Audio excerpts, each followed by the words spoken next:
मैंने ऐसे लोगों को देखा है कि पिछवाड़ा फटा है, कच्छे में टाके लगे हैं, मोदी मोदी मोदी, घर में दूध नहीं है, बच्चा भूख से बैठा है, मोदी मोदी मोदी। अरे यार जागो। मैंने 2014 में मोदी साहब को वोट दिया, मैंने 2019 में मोदी साहब को वोट दिया, ये सोच के कि कुछ अच्छा करेंगे। 2024 में भी दोगे? मैं नहीं दूंगा। क्यों नहीं दोगे? नहीं दूंगा। क्या नहीं किया उन्होंने देश के लिए? अरे देश बर्बाद कर दिया। फकीर आदमी बर्बाद कहा, फकीर आदमी है वो। झोला लेके चले जाएंगे। मोदी जी ने कहा था सबका साथ सबका विकास, अब हो गया सबका सर्वनाश। समझ रहे हो? कितने पकौड़ों की दुकान खुलवाओगे और 250 रुपए का सरसों का तेल, 80 रुपए का बेसन, 1100 का सिलेंडर।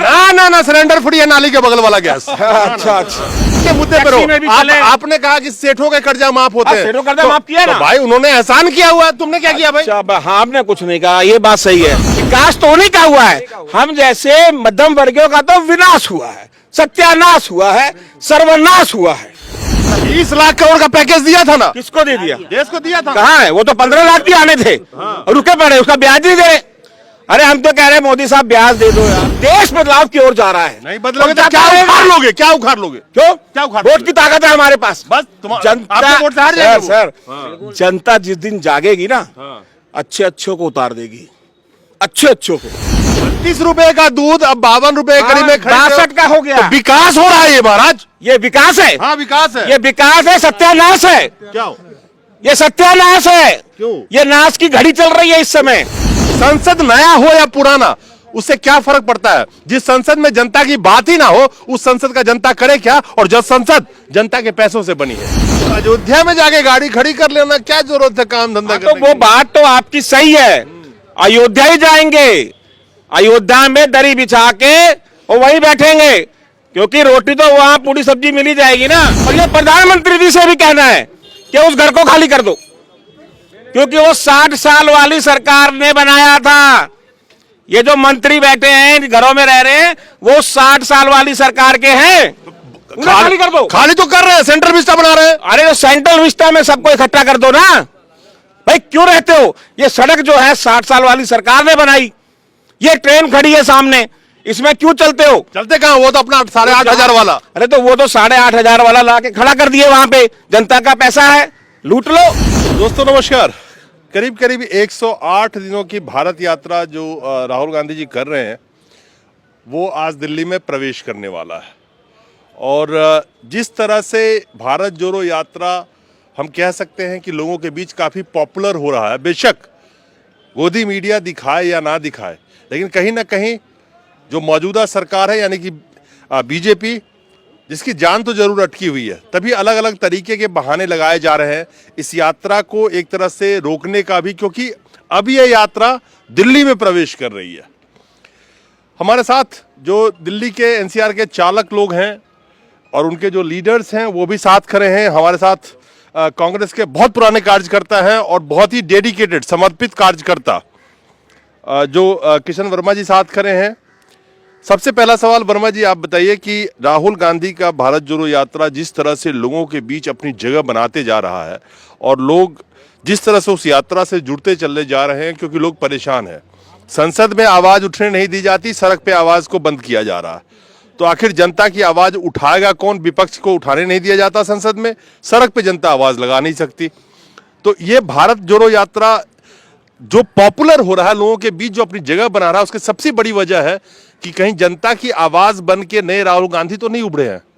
देखिए अरविंद जी, बिल्कुल सही है कि राहुल जी मोदी सरकार की गलत नीतियां और अराजकता के खिलाफ लड़ रहे हैं।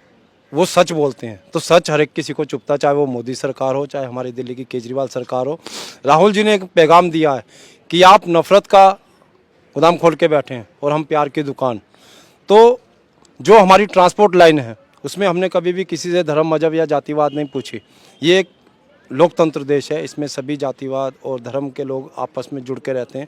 मगर जब से पिछले 8 साल से भाजपा की सरकारें आई हैं, उन्होंने हमें धर्म, जाति और उस चीज़ पे बांट दिया है। आज बेरोजगारी पे कोई चर्चा नहीं है, आज महंगाई पे चर्चा नहीं है, हमारे ऑटो टैक्सी चालकों का रोजगार लुप्त हो रहा है। पहले ओला उबर ने शिकंजा कसा, फिर ई रिक्शा आ गए, अब रैपिडो मोटरसाइकिल।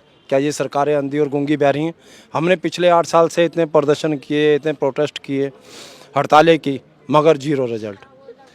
एक बड़ी अच्छी बात कही इन्होंने कि बेरोजगारी पे चर्चा, बेरोजगारी पे नहीं बाबर पे चर्चा ज्यादा चल रही है आज की डेट में। महंगाई पे चर्चा नहीं हो रही है, मोहसिन पे ज्यादा चर्चा हो रही है आज के वक्त में। लोगों की जो मूलभूत समस्याएं हैं वो गायब कर दी गई हैं, खास करके मीडिया के द्वारा। और हर जगह हरा भरा जो दिखाया जाता है, लेकिन जब आप जमीन पे देखेंगे तो हर आदमी त्रस्त है। हमारे साथ रवि राठौड़ जी हैं, सर्वोदय ड्राइवर वेलफेयर एसोसिएशन से। आप लोग आज राहुल जी का जो दिल्ली में एंट्री हो रहा है तो काफी बड़ी संख्या में आप लोग इकट्ठे हुए हैं सपोर्ट के लिए, क्या उम्मीद कर रहे हैं? क्योंकि आप लोग तो ऑलरेडी सताए हुए हैं, खास करके ओला उबर जैसी कंपनियां जो ड्राइवर का शोषण कर रही है और दबा के कर रही है, तो उसमें आप क्या उम्मीद कर रहे हैं? राहुल जी के सपोर्ट में जो आए हैं, क्या सोच के आए हैं आप? देखिए, बदलाव की जरूरत है। बदलाव, ये जो यात्रा है ना, ये एक मैसेज है, और बदलाव एक ना एक दिन जरूर आता है। प्रयास तो कोई ना कोई करेगा ही। हम लोग त्रस्त हैं, हमारे ड्राइवर भाई त्रस्त हैं, मौजूदा सरकारें सुनती नहीं हैं। अगर आज की बात करें तो जो हमारी थाली में हमारी 5 रोटी होती थी, अब वो 3 रह गई है। 2 सब्जी अगर हम लेते थे तो आज 1 रह गई है।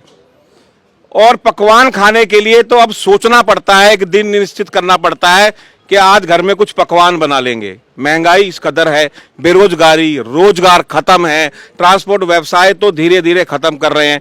अभी इन्होंने एक नया मैसेज निकाल दिया कि प्राइवेट गाड़ियां भी अब चलेंगी टैक्सी के कामों में। तो फिर हम लोग कहां जाएंगे? रिवेन्यू सबसे ज्यादा हम देते हैं, हर किलोमीटर का पैसा हम देते हैं। आप लोग अयोध्या में जाके गाड़ी खड़ी कर लेना, क्या जरूरत है काम धंधा तो करने वो की? बात तो आपकी सही है, अयोध्या ही जाएंगे, अयोध्या में दरी बिछा के और वहीं बैठेंगे, क्योंकि रोटी तो वहां पूरी सब्जी मिल ही जाएगी ना। यही सोच है सरकार की, यही वो सोच के चल रही है कि आज की डेट में इतना ही दो कि आदमी मरे नहीं, जिंदा रहे। कांग्रेस ने तो करीब करीब 60 सालों का राज कांग्रेस का रहा, एकदम लूट के खा गई कांग्रेस। बिल्कुल, बिल्कुल। लेकिन कांग्रेस ने जो बनाई है उसी को बेच बेच के सरकार तो चल रहा है। ऐसा है, ये लोग कहते हैं कि 70 साल, तो 10 साल तो इनके थे और 60 साल बचे। अब मेरा कहना यह है इन मौजूदा सरकारों के मंत्रियों से, और ये प्रधानमंत्री जी से भी कहना है कि उस घर को खाली कर दो, क्योंकि वो 60 साल वाली सरकार ने बनाया था। ये जो मंत्री बैठे हैं घरों में रह रहे हैं, वो 60 साल वाली सरकार के हैं। उन्हें खाली कर दो। खाली तो कर रहे हैं, सेंट्रल विस्टा बना रहे हैं। अरे तो सेंट्रल विस्टा में सबको इकट्ठा कर दो ना भाई, क्यों रहते हो? ये सड़क जो है 60 साल वाली सरकार ने बनाई, ये ट्रेन खड़ी है सामने, इसमें क्यों चलते हो? चलते कहां? वो तो अपना 8,500 वाला। अरे तो वो तो 8,500 वाला ला के खड़ा कर दिए वहां पे, जनता का पैसा है, लूट लो। 8,500 करोड़ क्या, 850 करोड़ का भी ले आएंगे। जनता तो बैठी है पिसने के लिए, घर से निकलते ही तो हम टैक्स देना शुरू कर देते हैं। एक शुरुआत हमारी सुबह से होती है, जब हम दूध लेने जाते हैं, वहीं से हमारी स्टार्टिंग हो जाती है। गलत तो नहीं कह रहा? आज 40 रुपए की चाय, उस पे 5 रुपए का टैक्स, दूध पे टैक्स। 32 रुपए का दूध अब 52 रुपए करीब में खरीद रहे हो। 62 का हो गया। तो विकास हो रहा है ये महाराज, ये विकास है? हाँ विकास है। ये विकास है, सत्यानाश है। क्या? ये सत्यानाश है। क्यों? ये नाश की घड़ी चल रही है इस समय, क्योंकि विकास में अब अरे 60 रुपए का पेट्रोल 100 रुपए खरीद रहे हो, आप 40 रुपए देश के विकास के नाम पे दे रहे हो। अब 40 रुपए देश के पहले कांग्रेस लूट रही थी, पहले कांग्रेस लूट रही थी। नहीं, सुनिए, विकास के नाम पे नहीं दे रहे हैं, हम सर्वनाश के नाम पे दे रहे हैं। ये देश की जनता दे रही है, क्योंकि 8500 करोड़ का जहाज कहां से आएगा जब ये विकास के नाम पे 40 रुपए हमसे लिए जाएंगे? तो मोदी जी ने कहा था सबका साथ सबका विकास, अब हो गया सबका सर्वनाश। समझ रहे हो? ये हो रहा है विनाश, और आगे फिर होगा विनाश। अगर ये जनता आज भी नहीं जानी, मैंने ऐसे लोगों को देखा है कि पिछवाड़ा फटा है, कच्चे में टाके लगे हैं, मोदी मोदी मोदी, घर में दूध नहीं है, बच्चा भूख से बैठा है, मोदी मोदी मोदी। अरे यार जागो, कब तक जागो? नहीं सोते रहो। एक बात बताओ, सब टैक्सी है चला रहे हो कि कोई चढ़ने वाला भी मिलता है? अरे चढ़ने वाले तो मिलते हैं, पैसा वो भी पूरा नहीं देता।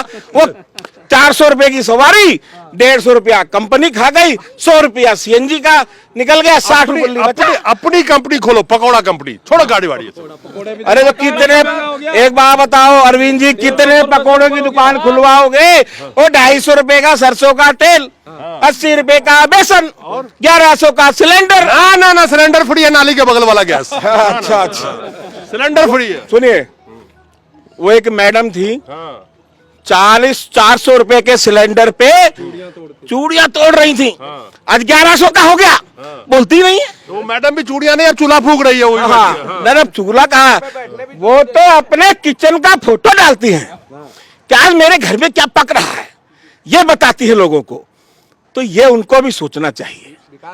विकास तो उन्हीं का हुआ है, हम जैसे मध्यम वर्गों का तो विनाश हुआ है, सत्यानाश हुआ है, सर्वनाश हुआ है।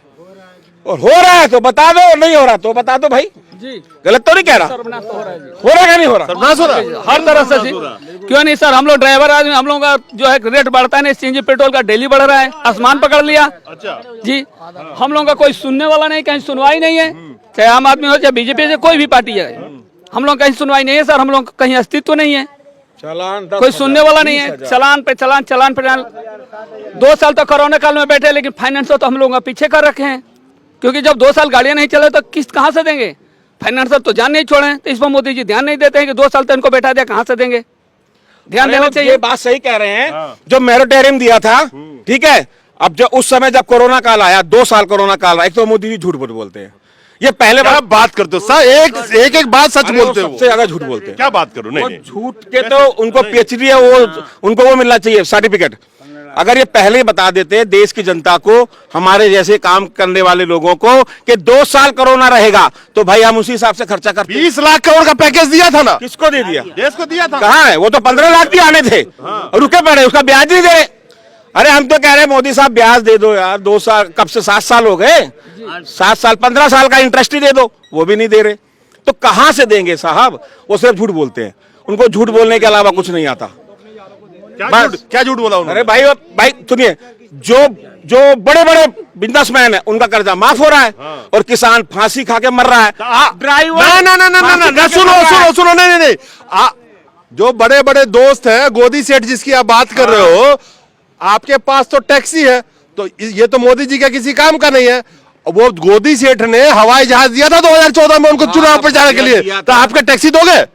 अरे वो कहेंगे तो हम अपनी टैक्सी भी दे देंगे, बैठो ना हमारी टैक्सी में, बैठ के एक बार सफर तो करके देख लो, पता लग जाएगा आपको भी, तो सबको पता लग जाएगा। यार एक बार बताओ, 1 घंटा पहले दिल्ली में चुनाव प्रचार, अगले घंटे में कर्नाटका में, तो तुम्हारी टैक्सी पहुंच जाएगी 2 घंटे में। भाई प्रधानमंत्री का वीआईपी रूट लगता है, कैसे नहीं पहुंचेगी भाई? प्रधानमंत्री, उन्होंने कहा हम प्रधान सेवक हैं, तो भाई सेवक को तो मैंने मुद्दे पर आपने कहा कि सेठों के कर्जा माफ होते हैं, सेठों का कर्जा माफ किया ना भाई, उन्होंने एहसान किया हुआ है, तुमने क्या किया भाई? हाँ, हमने कुछ नहीं कहा, ये बात सही है, हम तो जनता हैं, हम पिसने के लिए बैठे हैं, ठीक है। व्यापारियों का कर्जा माफ होगा, बड़े बड़े सेठों का कर्जा माफ होगा, जो अडानी अंबानी जैसे मित्रगण हैं, और जो जनता है, जैसे एक ड्राइवर अभी पीछे वो फांसी खा के, पता क्यों मर गया? चालान के लिए, 25,000 का चालान बेचारा। कैसी बातें करो, 1,64,000 लोग हर साल जीवन लीला खत्म करते हैं, कौन पूछने वाला है यार? तुम एक ड्राइवर की बात कर रहे हो, क्यों? 1,64,000 लोग मरते हैं इस देश में, एनसीआर में क्या करेंगे मुताबिक? एक आदमी क्या फर्क पड़ता है? अभी तो 1,64,000 मरे हैं, और अगर ऐसा ही रहा तो 1,85,100, 200, 300 होने में ज्यादा टाइम नहीं लगेगा। ये आपको और हमको सोचना पड़ेगा। ये गलत नहीं कह रहा हूं मैं। आज मेरे इन बातों से किसी के पतंगे भी छूट रहे होंगे, आपके कमेंट बॉक्स में कुछ लोग पतिया भी कस रहे होंगे, पर उससे फर्क नहीं पड़ता। जो सही है वो सही है। मैंने 2014 में मोदी साहब को वोट दिया, मैंने 2019 में मोदी साहब को वोट दिया, ये सोच के कि कुछ अच्छा करेंगे। 2024 में भी दोगे? मैं नहीं दूंगा। क्यों नहीं दोगे? नहीं दूंगा। क्या नहीं किया उन्होंने देश के लिए? अरे देश बर्बाद कर दिया, फकीर आदमी बर्बाद कहा, फकीर आदमी है वो, झोला लेके चले जाएंगे। उनका तो हाईलैंड, उनका तो पोडोलैंड बना हुआ है, वो तो यहाँ से निकल जाएंगे, वहां रहेंगे जाके, और हम लोग यहीं मरेंगे, यहीं पिसेंगे। इस बार नहीं देंगे वोट बिल्कुल भी।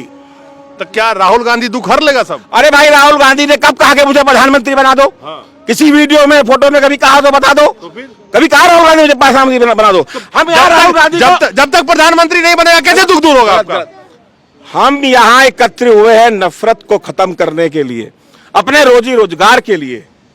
अब ये सरकार को समझना होगा कि वो अपनी नीतियों को बदलेंगे या नहीं बदलेंगे। अगर नहीं बदलेंगे तो देश बदलाव की ओर जा रहा है। नहीं बदलेंगे तो क्या उखाड़ लोगे? क्या उखाड़ लोगे? क्यों? क्या उखाड़? वोट की ताकत है हमारे पास। बस जनता आपके वोट से हार जाएंगे सर, जनता जिस दिन जागेगी ना, अच्छे अच्छों को उतार देगी, अच्छे अच्छों को। बस थोड़ी सी जागरूकता की कमी है। जनता जिस दिन जागेगी, यही शब्द मैं सुनना चाहता था और आपको सुनाना चाहता था। जनता की ताकत एक ही चीज होती है, वोट। और वो आता है टाइम 5 साल के बाद आपको, जब आप किसी को चुन सकते हैं या किसी को सत्ता से उतार सकते हैं। जब जब गलत को चुनेंगे आपके साथ आपका भविष्य खराब होगा, आपके बच्चे का भविष्य खराब होगा। और जब तक आप चेतेंगे, जागेंगे, आपके जीवन के 10-20 साल निकल चुके होंगे, वो वक्त वापस नहीं आएगा। खैर, ये लोग इकट्ठा हुए हैं आज राहुल गांधी का यात्रा जो दिल्ली प्रवेश कर रहा है। जनता काफी त्रस्त है। हम लोग रोड पे घूमते हैं, सरकारी नौकरी वाले हो, प्राइवेट नौकरी वाले हो, पीएसयू में काम करने वाले, सबके हालत खराब है, लेकिन बोलने में डर लगता है। संसद का जो सत्र चलता है, 8 संसद सत्र वक्त से पहले खत्म कर दिए गए। यानी कि जिस संसद में जनता की आवाज उठनी चाहिए, संसद नया हो या पुराना, उससे क्या फर्क पड़ता है। जिस संसद में जनता की बात ही ना हो, उस संसद का जनता करे क्या। और जब संसद जनता के पैसों से बनी है, जब संसद में ना जनता की बात नहीं होगी, रोड पे जनता को आवाज नहीं लगाने देंगे। इस लोकतंत्र में विपक्ष बनाया गया किस लिए विपक्ष बनाया गया? जो एमपी एमएलए जीतते हैं, उनकी भी तनख्वाह जनता के जेब के पैसे से जाती है, ताकि जनता की आवाज वो उठा सके, सरकार पे लगाम लगा सके। उन विपक्षी पार्टियों को खत्म किया जा रहा है। और जिस जनता ने ताली बजाई थी विपक्ष के खत्म करने पे, आज वो खुद खात्मे के कगार पे खड़े हैं। ये उनको भी एहसास हो चुका है। और इस तरह से आज का दौर चल रहा है। ना संसद में आवाज उठाने देंगे, ना रोड पे आपको आवाज लगाने देंगे। यानी कि आप अपनी दर्द बयां भी नहीं कर सकते। लोकतंत्र बचा है।